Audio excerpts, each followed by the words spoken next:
Thank you for coming. I'll be glad to answer some of your questions. Starting with you, Terry. Mr. President, the former chairman of the House Transportation Committee, Republican Don Young, says there are about 500 bridges around the country like the one that collapsed in Minneapolis last week. And Young and other Transportation Committee members are recommending an increase in federal gasoline taxes to pay for repairs.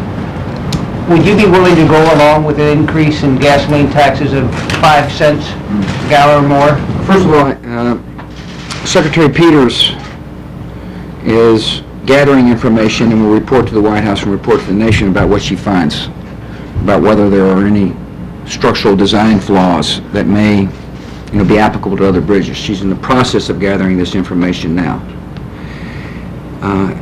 The American people need to know that we're working hard to find out why the bridge did what it did so that we can assure people that the bridges over which they'll be traveling will be safe. That's step one. It's an interesting question about how Congress spends and prioritizes highway money. My suggestion would be that they revisit the process by which they spend gasoline money in the first place. As you probably know, the Public Works Committee is the largest committee, one of the largest committees in the House of Representatives.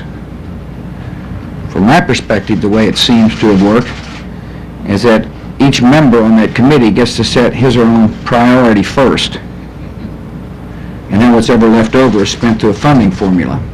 That's not the right way to prioritize the people's money. So before we raise taxes, which could affect economic growth, I would strongly urge the Congress to examine how they set priorities. And if bridges are a priority, let's make sure we set that priority first and foremost before we raise taxes. Thank you, Mr. President. One of your chief